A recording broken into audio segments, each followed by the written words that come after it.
Hey everyone!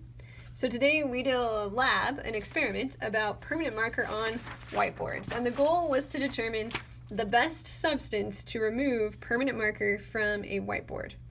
So what I've done here is I have drawn 5 lines with permanent marker with blue Sharpie, and I am going to try to remove those lines using different substances like potential cleaners.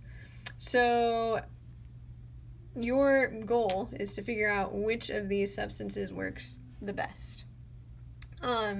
One thing that you want to remember for this lab in order to understand what's going on here is that water is polar, and polar and non-polar things do not mix. So for example, water is polar, oil is non-polar, so they don't mix. So that's something you'll want to remember.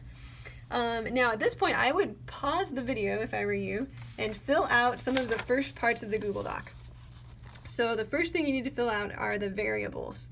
So the variables, first we have the independent variable, that's what you're changing. So in this experiment, think about what are we changing, what are we trying to see the effect of.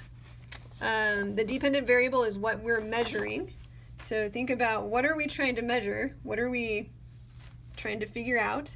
Remember, what I'm going to do in this experiment is take these substances and dip them in a Q-tip, or dip a Q-tip in the substance, and then record how many swipes it takes until the marker is removed.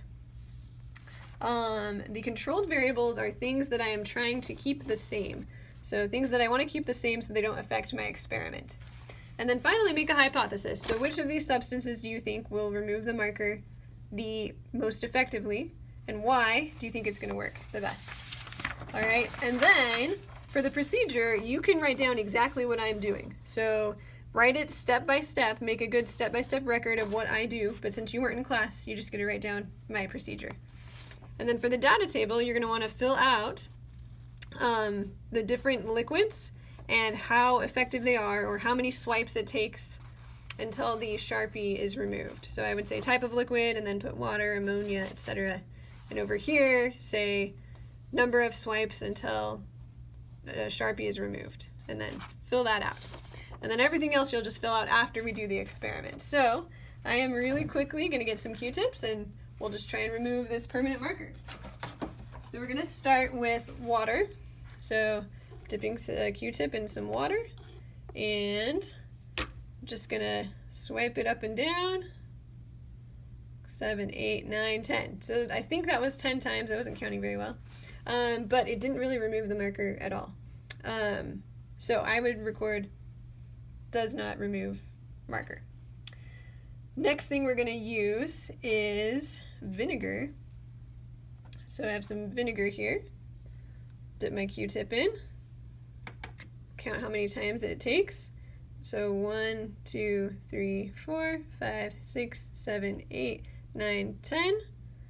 It's not having a huge effect. It is getting a little bit blue, so I can keep going. 11, 12, 13, 14, 15, 16, 17, 18, 19, 20, 21, 22, 23, 24, 25, 26, 27, 28, 29, 30, 31, 32, 33, 34, 35, 36, 37, 38, 39, 40, 41, 42, 43, 44, 45, 46, 47, 48, 49, 50. Okay, I'm going to stop at 50. It looks like it is coming off eventually, but it might take me a while.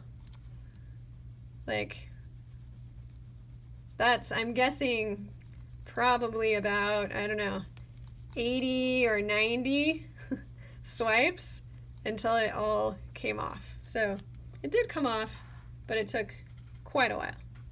All right, now we're going to try alcohol. So I've got some rubbing alcohol right here. Just going to get some on my Q-tip. And we'll count here. So 1, so basically 1, maybe 2 swipes, and it's gone with the alcohol. Let's now try ammonia.